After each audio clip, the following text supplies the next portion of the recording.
and thank you all for coming. We will talk this week a lot about the what, so the content of what to do in practice, but for me today, we will talk about the how, which is much more important. And it's much more important for two main reasons. One, the what is very dynamic. It changes all the time. So what you do in practice changes all the time because the game changes all the time, okay? And the second reason is that reason is that there are many ways to succeed. So you can do a lot of things and still succeed. You can play zone, you can play man-to-man. It will be good. But when we talk about how to coach, now there is a correct way, and I wouldn't say incorrect way, but a very less effective way how to coach. And this we know it is based on science. So I will talk today about how to coach, and if you don't know how to coach, it doesn't really matter what you do in practice. Because even if you have the best plays, the best drills, whatever it is, if you don't know how to have your team do it on a consistent basis, day in, day out, then it doesn't really matter what you do. And I think that many of the coaches have great ideas, but they cannot get their team to implement those ideas on a consistent basis. So this is what we'll focus on today. So the first thing that you need to do, and now we will talk about the things that you need to do before practice, is have a clear purpose. Now, it might sound pretty obvious. Yes, of course we need to have a purpose. But today, and I also do that, there are a lot of drills that we see online, social media, and hey, this looks good. Let's bring it into the practice. Now, why is that a problem? When we have a clear purpose, it gives us two very important things. It directs our actions. So if I need to get my players to box out consistently, now I know what the steps that I need to take. And the second thing is, I know if I'm getting there or not, and I'm able to monitor myself and adjust as needed. Well, if I don't have a clear purpose, then I don't know what the context is. So I have a great drill. I saw it, it works great, but I don't know exactly what to look for. I don't know exactly what to focus my players on. So this is why having a clear purpose, which means what we want our players to improve in every practice, is so important, okay? So the purpose gives us, it guides us through the planning of what we need to achieve, and it tracks our progress, okay? Now, purpose is very important also for the players. Think of the drill that we tell them to zigzag with one another. So he will dribble, and I need to guard, and he goes from side to side. There is no clear purpose for that drill. So the only real purpose is, hey, I just want to get to the end of the line. That's the real purpose.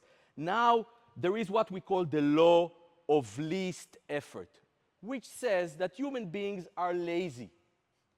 It's important for us to be lazy, or at least it was for our ancestors, because we need to save calories, okay?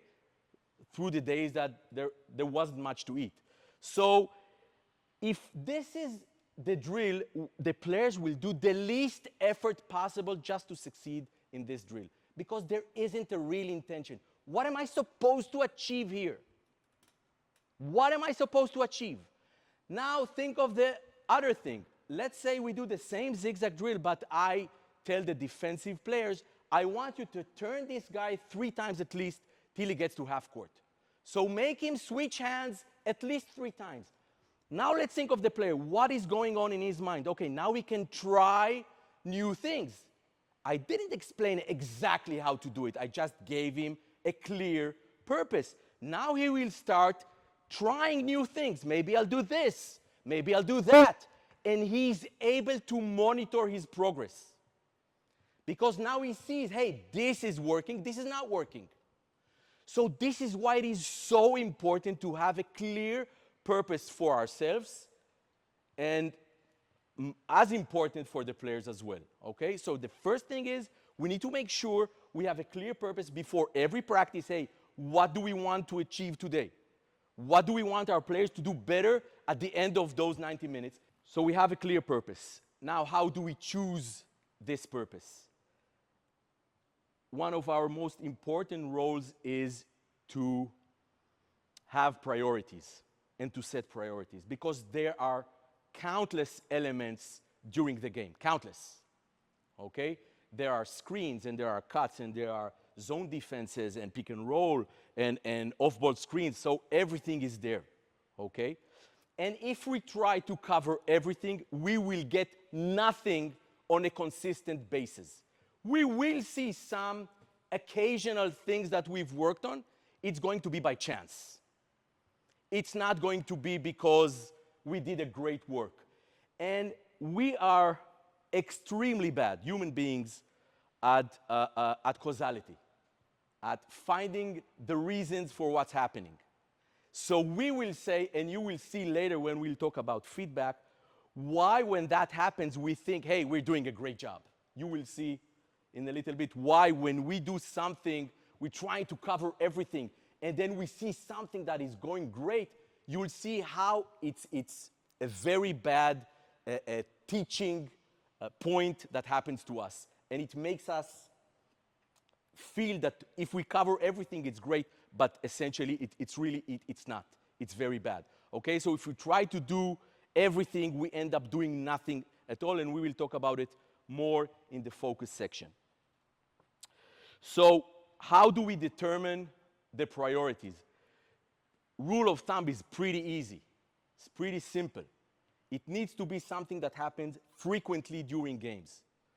So a lot of things happen a lot, okay? But there are things that don't happen a lot, like sideline out of bounds. Doesn't happen so much, right? So it needs to be frequent, happens a lot during games. The second thing is it needs to have a very big impact on the game. So dribbling, I'm not sure it has such a great impact on the game, okay? But it's for us to determine, hey, how impactful is this that we need to take care of that, okay? So frequency, impact, and the last thing is urgency. What is the thing that right now, will bring us the biggest result and the biggest improvement? So these are the three things that should help us determine what we are working on, what our priorities are. And it's not easy. It's not easy because there are so many things to take care of. So many things to take care of, and you don't want to find yourself in a situation where you lose a game because you didn't cover something. But that's a very important decision. What not to do, not what to do. What not to do. This is the decision that requires courage from the coach. Hey, I know that we are not covering it. And I know that it might cost us a game somewhere along the season. But this is my decision. I am giving up on this so we are able to show consistency on other elements of the game. Okay? Now, generally, there are some high-impact priorities that I always start with. So these would be offensively fast break lane, spacing, dribble with a purpose, and defensively also turn the ball, keep the shoulder, all are things that we will talk about during the week. But I want to emphasize that there are no checklists. When I grew up as a coach, I was told, hey, when the kid is 6, he needs to learn dribbling. When he's 7, 2 kinds of passes, chest pass and overhead pass, okay? When he's 9, he needs to do 1, 2, 3. No. I want to tell you, there are no checklists. There aren't any. It is your responsibility as a coach to analyze what your team needs, and it can be very different from a team to team. And there aren't even guidelines according to age, because you might get an older kids group and they don't know how to dribble. And you might get a very talented team of 12 years old. And if you start teaching them how to dribble or how to pass, chest pass, you are wasting their time. So no checklist, and we always need to be ready to make decisions on what to work on, okay? Now, why is that so hard? This is why, and I started to talk about it before, because we feel like being a professional is someone who is always prepared, right? I just heard the other day a coaching clinic where the coach said, it's your job as a coach to be prepared to every possible situation.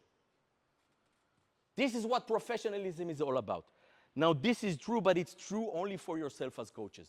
So we as coaches, yes, we need to be ready for every situation, but it is impossible to prepare our players to every possible situation they will encounter in games. And if we try to do it, as I said before, we lose everything, okay? It's also very frustrating. I remember when I was assistant coach for the pro team of the club, we had the championship game against Maccabi Tel Aviv, and the game was very close, and then at the last possession, a bench player scored a three-pointer, and immediately the coach turns to me, and I was the assistant coach responsible for scouting, and he shouted, "You did not show him on the video. The players did not know he can shoot from three." Yes, of course, because my responsibility is not to show everything and cover my ass. This is a sure way to gain nothing. My responsibility while scouting is to make decisions. Hey, I know we won't be able to cover everything, but these are the three things that I want us to cover, and I want us to do it well, okay? And path dependency is very strong in our profession, and what I mean by path dependency is most of us here, we grew up as players and then as coaches, and it's very hard. I don't know why. It took me, 15 years to start getting away from the things that I was taught as a player and as a coach. I don't know why, but when I was a young coach, I was told, hey, there is only one way to do things. Only one way to do it. So you can only pass if you don't jump. Or you cannot give overhead passes. It's too dangerous. And we were told, hey, this is true and this is not true.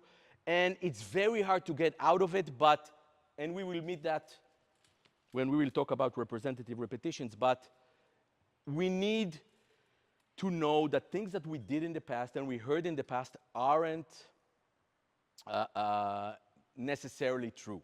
So we need to be able and to be ready to do things differently. Now, prioritizing, the meaning of prioritizing is defining the issues, but then we need to understand the source of the problem. Because it's not enough to say, hey, we have a problem with defensive rebounds, so we need to work harder on boxing out. This is not enough, because you know the drill. I did it before, and I see it a lot, like, so we have a player over here, the ball is over here, and I'm the defender. Now the coach is there, he's whistling. Once he whistles, I will go, I will box out, he will count to three, and then both of us can go and get the ball. You know the drill?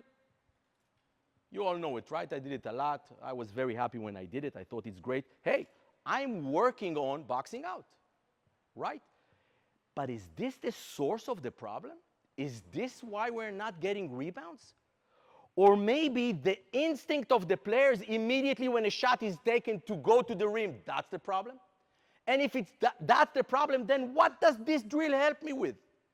It gives me nothing. If the problem was, hey, we're not physical and we are unable to contain our guy, maybe. But usually that's not the problem. So we need to understand the source of the problem before we can come up with a solution. So, few examples. We miss a lot in the paint. What is the problem here? The problem is the defenders. Once the defender comes from here and once from here, and now I have him here or I have him here, this is the problem. So whenever I go and work on layups like this, how is that going to solve the problem if I work on 10 kinds of layups? How is that going to solve the problem? It's not. So we must make sure that we understand, or at least we try to understand, what the source of the problem is. So for example, one year, we just couldn't take rebounds. We just couldn't. And we did all the drills that we're used to. And then, like 2 months before the end of the season, one of my assistant coaches said, hey, I watched a lot of our games, and the problem is we are rotating all the time. And because we are rotating all the time, then we cannot box out. No one is in position to box out.